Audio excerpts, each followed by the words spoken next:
So thanks for sitting down with me today. I thought we would start with something we were talking about, I don't know, a week ago. And you were telling me about a cross-country trip you took on your reclined bike from Annapolis, St. John's there, all the way cross-country to Santa Fe. And there was one thing you said sort of on a particular stretch of road, you discovered that you were sentimental. And I love that, and I want to ask you about it.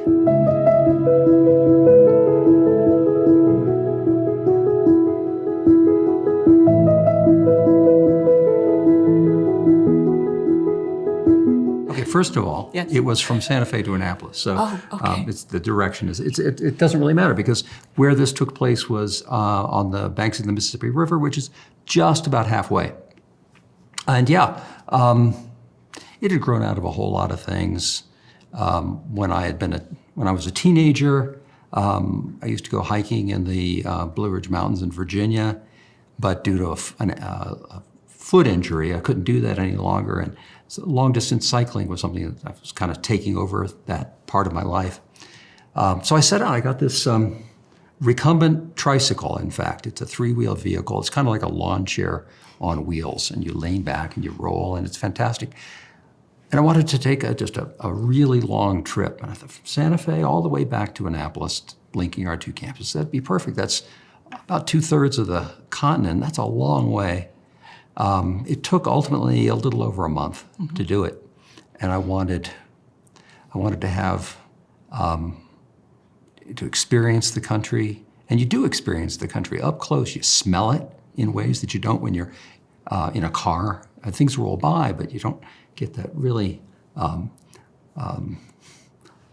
you say, nasal experience, olfactory. That's the 25-cent word I was looking for, experience of it. So I'm riding along, I'm listening to books on tape, but I got to the Mississippi River, and the path I was following crossed the Mississippi River at a place called Chester, Illinois. It's somebody who'd done bicycle traveling thought this would be a good place to go. It's not quite as busy as the bridges that take interstate highways across. Chester turns out to be the hometown of L.Z. Segar, the man who created the character Popeye. Okay. So you ride across the bridge, and right on the other side of the bridge there's a little park, and there's a statue. I was about to say a life-size statue, but how do you know? What's the life-size statue of Popeye standing there? Spent the night in Chester, Illinois, and on a Sunday morning, got up early and got on my machine and went rolling down the bluffs. Early morning, fog kind of rolls into the valley of the Mississippi, so it's a haunting kind of beautiful place. And I don't start listening to my books right away. I turn on some music. And just by chance, the music that I happened to have was a tune called Rosemary's Sister by Connie Dover, sung by Connie Dover, this Anglo-Celtic folk singer.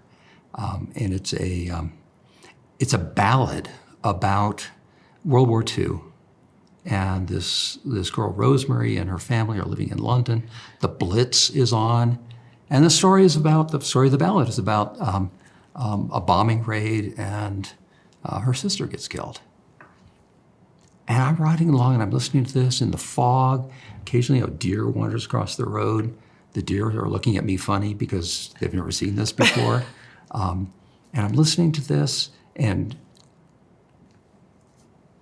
then suddenly I realize I'm riding along the banks of the Mississippi River in the heart of America, weeping like a child over this song. And that was the first time I realized that I'm a deeply sentimental person. I had for almost 50 years at the time thought of myself as a sort of a hard-bitten noir character with the Humphrey Bogart exterior, and it turns out I'd been lying to myself for a half a century of my life, yeah, self-knowledge is not easy to come by, and it's unpleasant when it happens, but probably valuable. I'm sure valuable. I want to push a little in a St. John's way about, I mean, your description is so beautiful. It's funny because on the inside, it might be hard, but from the outside, it's a beautiful image. It was fun. Yeah, but I wonder if we can think a little bit about what that is. I mean, What, self-knowledge? no, not self-knowledge, the sentimental. It sounds to me like that description of the fog and the deer, and there's something about being present to, and the music sort of eliciting that. I mean, what I really want to head towards is I'm wondering whether there's a real narrative that you sort of have woven, and what role sentimentality did it stick with you, but also does it inform the kind of reading that we do? Do you ever get sentimental with the books that we read?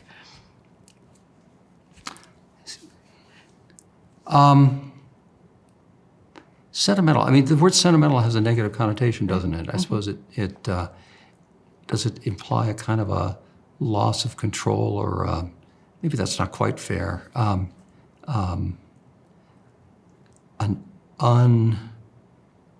An irrational plunging into emotionality, something like that. Is that what sentimentality is?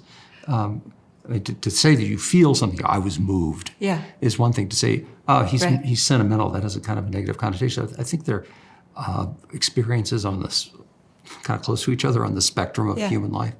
Ever get moved by a reading? Yes. Now you're going to want an example, right? I thought you might. Darn you.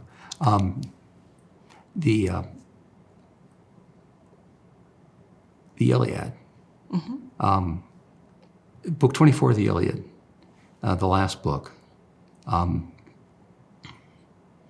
When the whole arc of the story of Achilles is over, and what's left is the completion of the story of Hector. When Priam, the father of Hector from the city, comes out accompanied by the gods and clothed by the clouds and is led to the tent of Achilles, and enters the tent and kneels and grabs the knees of Achilles and begs for the return of the body of his son, and says, and now I'm doing what no man has done. I'm kissing the hands of the man who has slain my son. You know, I can't even think about that without choking up a little bit. Because it's astonishing that humanity at that point, what a flaccid word, the humanity. Of course they're human. Well, actually, it doesn't go without saying with regard to Achilles, does it? Right. But certainly with regard to Hector, that father, his son is dead. It's a cliche. It's been said any number of times that there's nothing that should be, there's nothing worse than that parents should bury their children, right? And there it is, in this moment when it's not only that he's burying his child, he has to beg the person who killed him to do it. How could you not? Well, I said, of course you. That's a foolish thing to say. Of course, it's possible to read it with a sort of a distant, scholarly detachment. But it's hard. And I think it's interesting because I feel like the description you gave, and maybe we're right now fudging the sentimental versus being moved, and I'm okay with that for the moment. But when you were talking about being moved and that description on the Mississippi River, it's powerful, and it feels it's a moment of self-knowledge, and there's something profound about it. And I am interested in our practice of reading books that, I think about the students that we ask them to read and come to class. The students. Yes. And the idea that if we're doing it right, our conversation in the classroom, things like what you just described with the Priam Achilles scene, which is that moving, that's where we're supposed to be landing in sort of the center of that human issue, not being able to look away or deny it.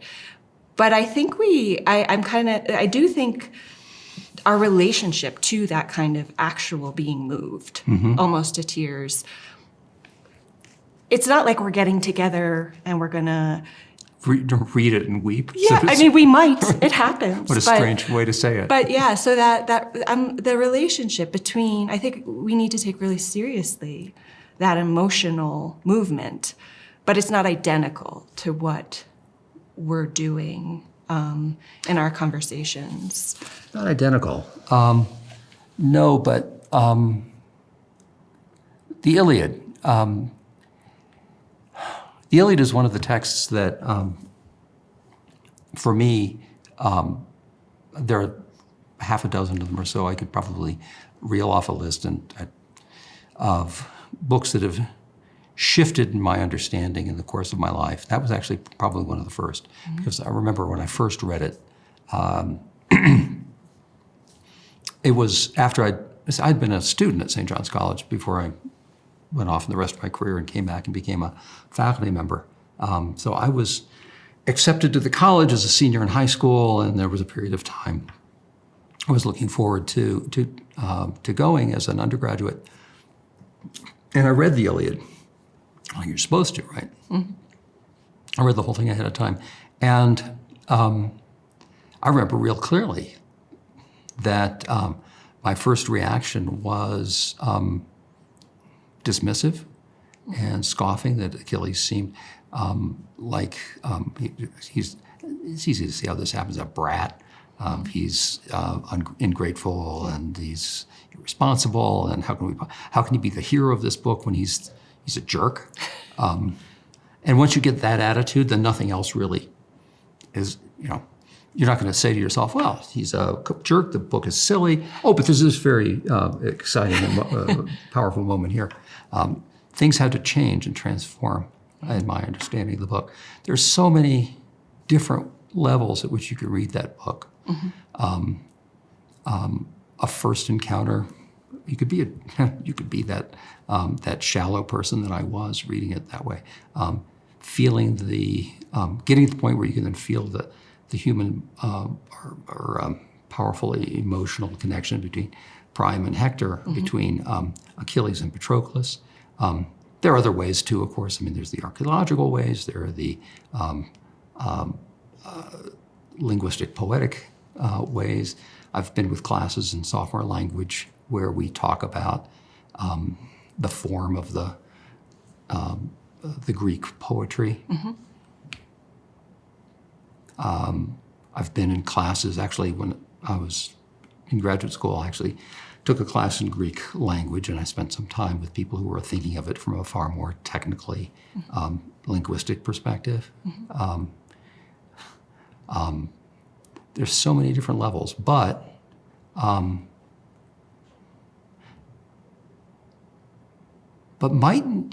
okay, I was about to say it as a doctrinal statement, but I'll try to put it in the form of a question, see whether it makes sense to you. Unless we can connect at a level that is humanly important to us, it's all very well to focus on the ways in which the Homeric language is an intermediate stage between a hypothetical early Greek that you can find well, it's not hypothetical, but we don't have large pieces of poetry that we can find in some inscriptions, and a later Greek in which certain sonic changes haven't happened yet, mm-hmm. Distinguishing between the Homeric dialect, which is kind of an artificial dialect. It comes out of the Eastern Asia Minor, or the Asia Minor coast, Eastern Aegean. It gets transformed as it's repeated over and over again in Athens, and so you can think about it in terms of, wow, what is the genitive singular doing with this uncontracted oyo sound, rather than the u? That's all very technical. That's all very You can do that. And some people get wrapped up and can be very interested in it, I suppose. But unless you can connect to why anyone would compose this thing and why audiences would sit rapt for hours listening to it, then you really haven't done anything terribly important with it, have you? Yeah, it reminds me we're reading, or just finished reading, Nietzsche in my senior seminar, and I'm bringing it up because I think it complicates it in an interesting way. I agree with you. If it doesn't connect in some real way, why are we doing it? The worry with Nietzsche, I think, and this might have to do with the difference between sentimentality or some kind of movement of heart or soul that I was going to say look down on, but think is problematic in some way, versus clearly we take seriously a certain kind of movement. That the worry with Nietzsche is that people can get moved quickly, that the sort of fiery character of his language and the spiritedness of his arguments and sort of radical unconventionality moves people. And I think as a tutor, my responsibility, I do find that writing really powerful, but is to take a second and to pull us back to the text and somehow to the level of, I don't even know, reason, trying to dig into what he's doing to get to a deeper level so that maybe we come out the other side moved, having it mean something real for our lives.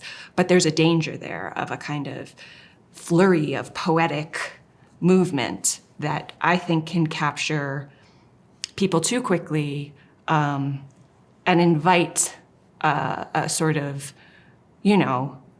flouting of convention and some notion of beyond good and evil, which is insufficient.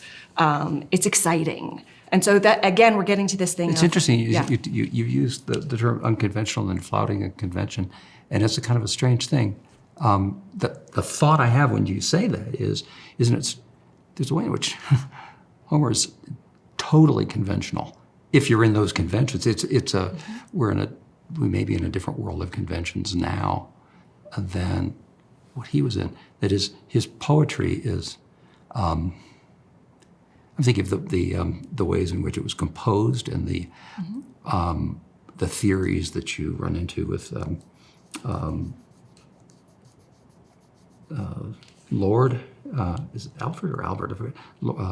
Who explores the way in which the not just the meter of the verse. Meter, of course, helps people memorize long pieces of poetry. Not me; I can't memorize anything. It's my failing. But it's not just the metrical form. It's chunks of semantic structure that get dropped in. He focuses on, why is Achilles always swift-footed when he's in the accusative and never when he's in the genitive? Well, because that's the way you construct those words. The poet had an arsenal of things that he could say, and he said it, and the people expected to hear. Now, to say that is maybe no more than to say that any artist has a palette of colors and they expect to see colors, and you can do things with the colors, and the Homeric poems do that. Say, Homeric poems a little advisedly, because it's conceivable that what we have is not composed by any individual, but by an aggregation of poetic tradition. But you use the word unconventional. That fiery, that flamboyant, personal struggle, by the time you get to Virgil in the first century BCE, as he's composing the Aeneid, he's looking back. I think he must be looking back, and I feel like his poem is looking back at those things and feeling that radical difference that Achilles is a character who can do things that Virgil's characters can't do, that they're more constrained. Achilles lives in a world in which, sure, there were social conventions, but what they had there on the shores of the outside of Troy, outside the Hellespont, were an aggregation of kings. They weren't satraps underneath a single monarch. Their society hadn't become nearly as rigid, nearly as structured as what Virgil was living in. And he could hear in Homer ways that these people could be that seem unconventional to him, like they seem unconventional to us. And as a result, you get, among other things, in the character of Aeneas, a hero who is, well, he's not, but Virgil certainly is, constantly aware of the shadow of Achilles and the way in which the world in which his hero, Aeneas, lives and moves is not that. He's subordinate, he's obedient, the Latin word is pious. He has piety is not something that Achilles has going for him at all. The Aeneid is another of the books that's changed in my estimation of it. My first encounter, I'm being far more revealing of how stupid and shallow I am or have been, maybe both. But my first encounter with it as a sophomore, I didn't understand that book at all. It seemed like by that time I had accepted the Iliad and come to, and the seminars in my freshman year had led me to find that my first reading as a senior, thinking of going to St. John's, that was swept away. And I'd come to really kind of appreciate, I think, at some level, maybe not the best level, at the deepest level, but the books keep getting better and better, but certainly better than I had been. So it seems to me that what you're reflecting on in your sort of changed relationships and increase, especially going from, and I don't think it's atypical having a kind of reaction first time through and then changing it. But the practice of reading, I mean, it really speaks to that. So I, for some reason, in the context of this conversation, I think clearly we learn more. The more you read, the kind of more detail you see, the complexity of character, of argument becomes clearer to you. Your relationship to the questions you have about the text change. But I think that it happens at the level of emotion as well is really interesting. And this is going back to my Nietzsche point, because it's sort of the opposite of maybe a fiery first reaction. It feels a lot. You feel something, but maybe you need to actually, that there are layers of that kind of emotion as well. It's not just that you get to be a deeper thinker, you sort of get to be a deeper feeler.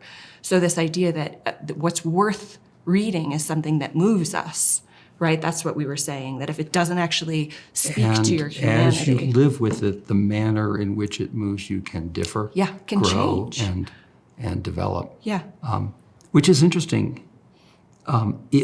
Someone might think, a lot of people think.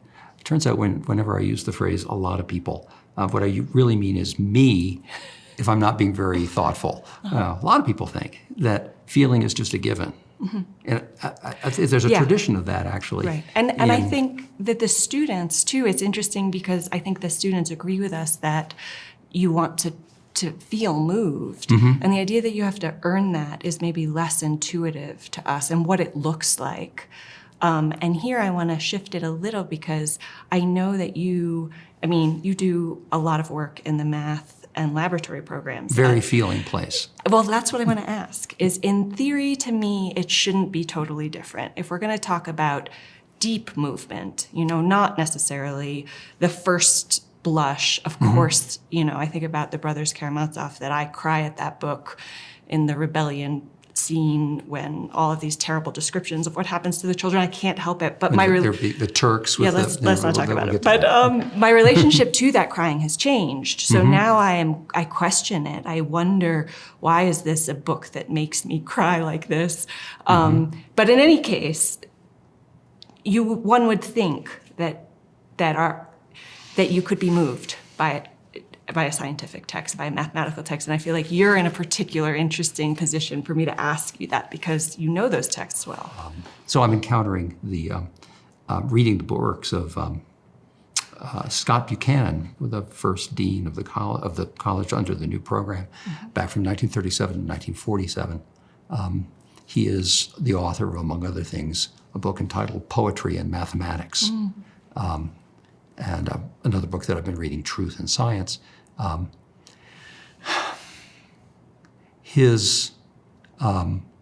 of his central ideas is that a scientific text is, a great scientific text is a work of poetry, by which he means, I think, not that the right-hand margin doesn't justify and that there are rhyming words and stuff. What he means is a work of world creation, a work in which the former idea of what the world was gets radically upset and reformed. And there's a lot to what he says about that. I think that seems to be true. I'm thinking about one of the texts that's important to us at the college that we call upon the students to read, that not that many people do read. I'm thinking of Newton's Principia Mathematica. Upsets, tears apart, and reforms the structure of the world from the understanding that it existed previously. It completes the work of about almost a century of utter reconstruction of a cosmic vision from a geocentric vision in which the heavens are the residence of the gods, of the gods originally, and then of God and the angels, to one in which the world, the rules of the world, the rules that govern the dropping of rocks and the rules that govern the motion of the moon are the same rules. That's a piece of imaginative reconstruction of an immense caliber. I don't know, though. It's a persistent question for me. Whether the kind of work that's done there, it can be compared, of course, to those moving moments in great poetry that we've been talking about.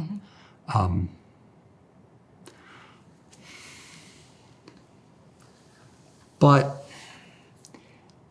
it has occurred to me to think that it's characteristic of that great scientific work that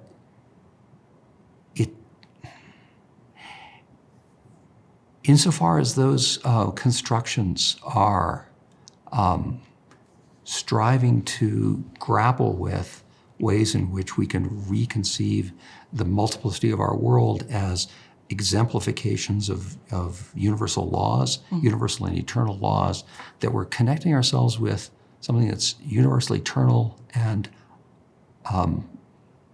ultimately unchanging, a kind of a transcendent vision, and ultimately that it's comical. Comical? Comical. I'm thinking in the sense that the Dante's Divine Comedy is a comedy. That is, maybe this is not the deepest philological insight into it, but I think someone mentioned in my hearing, and I've held on to it for a long time, that the Dante's Divine Comedy is comical, and it doesn't end in human destruction and the mourning for it. It ends in, at the end, it ends in the divine vision and the sweeping up of the human soul into the presence of God. Yeah, it's interesting. That's not tragic.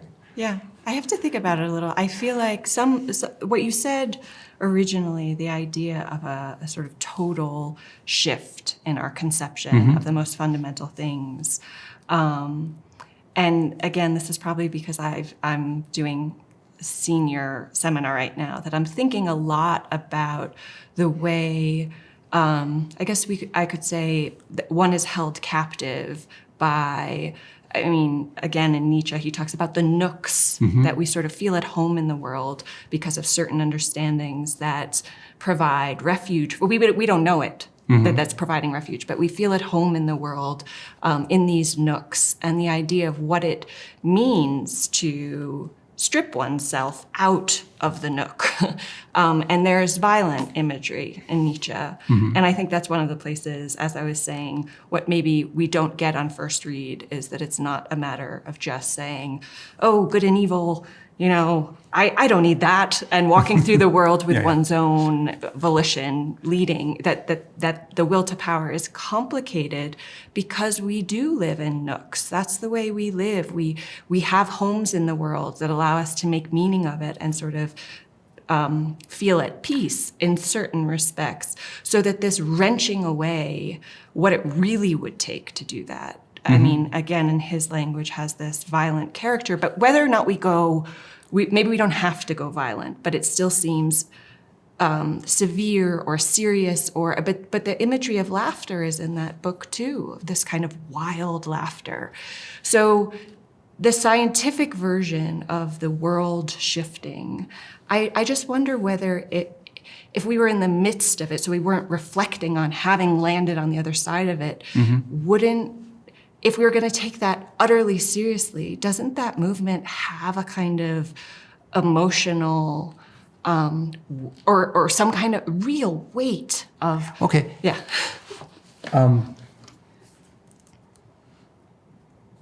Yes. Okay. I'll say yes to start with. I've had a couple of experiences in freshman math when students... Freshman math is such a wonderful class because we have Euclid's Elements, which is like a coherently written, wonderful textbook that's aimed at the kind of people who we are, beginning in the subject. This is great. And it's so well done. And I've had the experience, maybe you've had it too, when someone gets up to the board and does a demonstration, gets partway through it, and you see for a moment it's kind of cliche, is the aha moment when they say, oh, that's the way it... I remember once someone was doing kind of mechanically the famous 147 windmill proof of the Pythagorean theorem, and got to the end of it and said, and so this square, and this square together are equal to that square. And one of the students around the table said, oh, a squared, b squared, that's what that means. Yeah. And that's a thrill. Yeah. That's kind of a thrill. But and I'll just go, go one more. That thrill, and I hold it up next to an experience that I had later. I did a preceptorial more years ago than I care to remember about, Galois theory. I've been looking for a long time. Geometry, Euclid's geometry is great in freshman math. People love it. Algebra. We encounter algebra in the sophomore year, and I think some of our best faculty are capable of making that interesting and exciting. But I think even they would acknowledge that it's harder to do than with geometry. And it's a long time lament that algebra is somehow inherently dull. I've been looking for a long time to find ways to find the beauty in algebra. Because I'll admit that a lot of it is rule following, a lot of it is mechanical manipulation, in which you get punished for the kind of errors that seem trivial. You know, you're supposed to draw a little plus, and you accidentally draw a little negative, minus, and then a page and a half later, everything has gone completely down the toilet, and you have to go back, and it feels terrible. But I've been trying to look for the beauty in algebra and to find out what we can give, what we can look at. I'm not sure I've succeeded entirely, but my explorations have led to something called Galois theory. Évariste Galois was a mathematician in the early 1800s, possibly the least happy person who ever worked in the field of mathematics.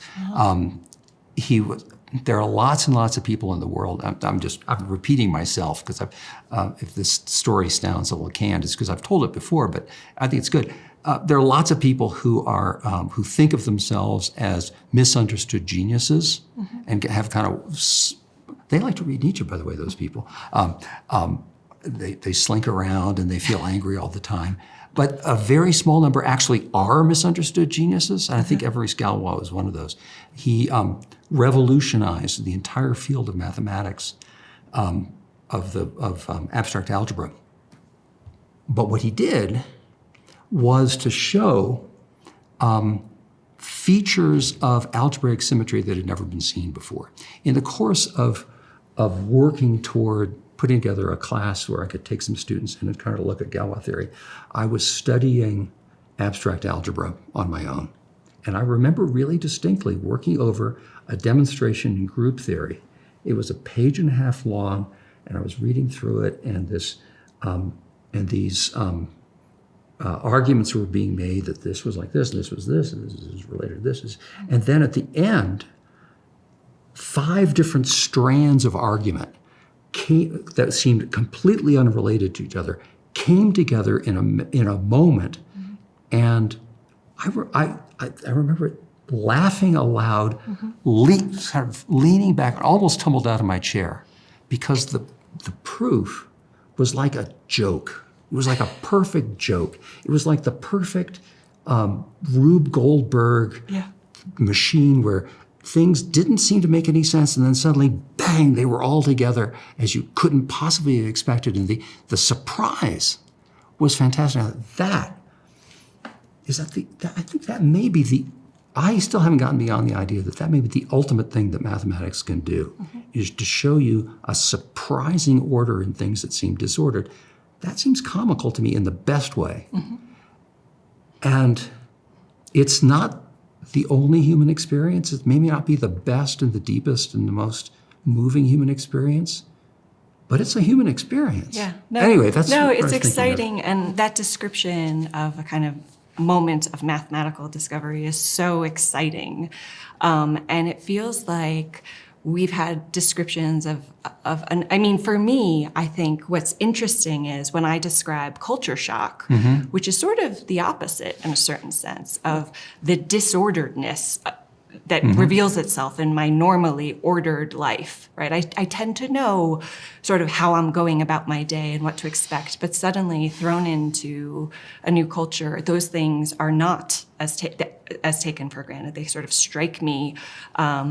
And that too, for me, is a moment of great sort of presence and insight and excitement.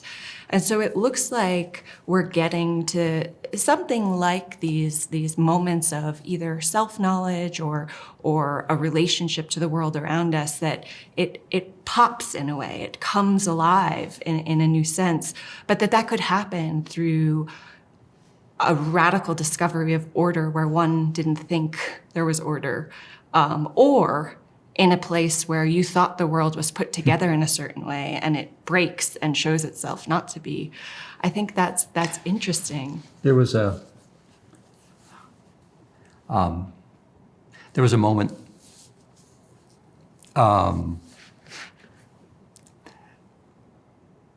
I spent 2 years in China, 2012 to 2014.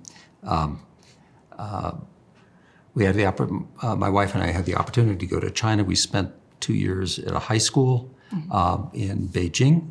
Number of students from the program we were in this high school. It was a program devoted to Chinese high school students who had decided to go to the West, the cultural West, for college rather than entering the Chinese high school exam system. We went to Beijing. There were a small unit in the corner of this high school in northwestern Beijing. Wonderful students, delightful time, more freedom than we expected to have. It was fantastic.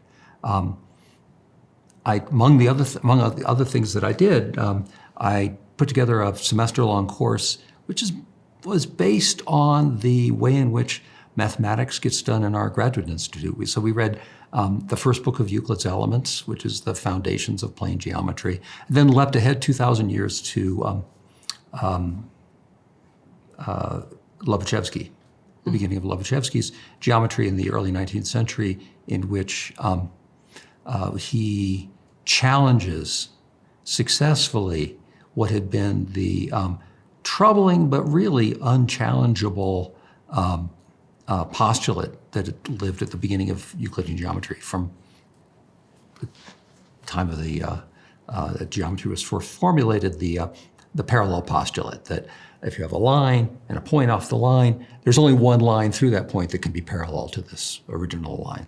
And Lobachevsky challenges that. What if there were two? And it works it out and develops an entirely new geometry. So we presented this class to the students, and it was very strange. The Chinese high school students were polite, as they invariably were, but a little bit contemptuous at the beginning. This is so elementary. They all learned this in 6th grade. This is, why are we doing this?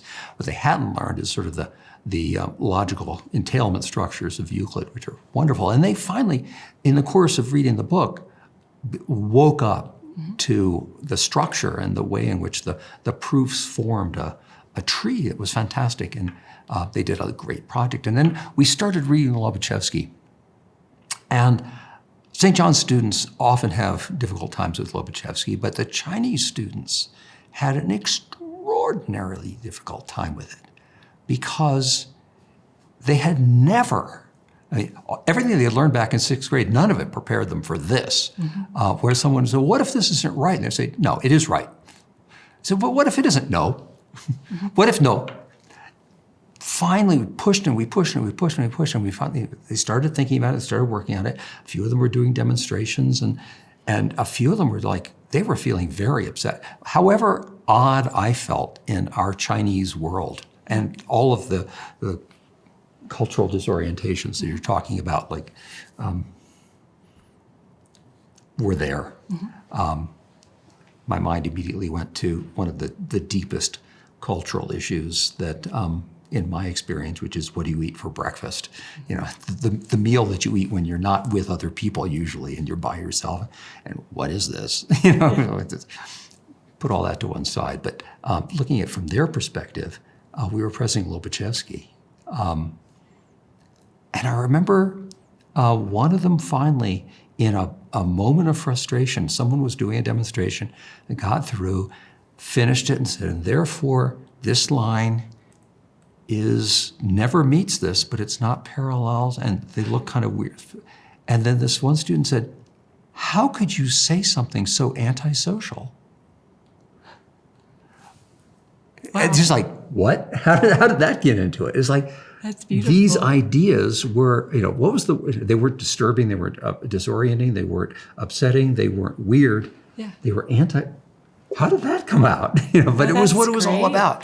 And I think also that goes right to Nietzsche. Our last seminar, the real problem that the students, I think, were very articulate about was how does this sort of wildly laughing, anti-conventional person who is constantly breaking the boundaries of what we expect towards a sort of, in principle, a higher experience of life, how can they know anyone else? What does it look like to have a community or friendship? I think Nietzsche probably has an answer for that, but I think that reaction is really appropriate. A worry about the relationship between, I think there is a kind of fantastic moment when a convention is broken, however you characterize it, if it has a violence to it or just a kind of awesomeness that is, its revealing nature is exciting, but that there may be consequences to that. Yeah, consequences. What kind of consequences are you thinking about? Because I've got an idea. Well, I think it can go any number of ways. It could be alienating, in a certain respect, if what your ordinary taken for granted world is suddenly breaks, and there's sort of I always think of it as like a light, shines, and that's exciting. It's something that has revealed itself. On the other hand, what does that do to the ordinary? What does that do to your walk through the world, to your relationships, if that having seen something new, you are no longer as at home as you were? It's going to draw a whole lot of things into question. But I wonder if there isn't another inescapable tension. Well, decide later whether it's inescapable, but let's just say a tension. I'm glomming onto the word higher, as you mentioned. This moment of insight, this moment of excitement, because intellectual moments like that are personal, they are private, they are oneself, they are, and it's possible, maybe even likely or conceivably inevitable that when you get a moment of insight, you feel like, I've got it, it's me, I see it, others don't. That might be antisocial, alienating. But there's generally a possibility of going back and bringing that to the world around you. I'm thinking about the fact that at St. John's, we don't read our books alone. We read the books and then we go into groups and we talk. And if somebody has if they're sitting by what would happen? Imagine, what would happen if, someone goes off, reads their seminar off in the corner of the library, you hear a sudden, At seminar, they sit stone silent, and at the end, you ask them why, what happened? If they said, my insight is too good for you, I don't think no. The answer is no. But I don't think these insights happen, but then we also bring them back. Yeah. And I don't think it has to do with the being too good, although I think that there is a temptation to read it that way if we're reading Beyond Good and Evil. See, I want to turn around and start asking you, where are the texts that make you, but I can't interview you. No, that's not what we're doing. That's for next time. That's for another time. So Grant, it's been a pleasure talking with you. We've covered a ton of terrain, starting on the banks of the Mississippi, traversing all kinds of works. It's been a pleasure talking to you. I mean, I'm left thinking seriously about a lot of things, sentimentality versus being moved in a different way, all of that in relation to kind of excitement we get at logical proof versus poetic, sort of breaking open. All of that has been really exciting to talk to you about. It's been fun. Great. Thank you so much. Thanks.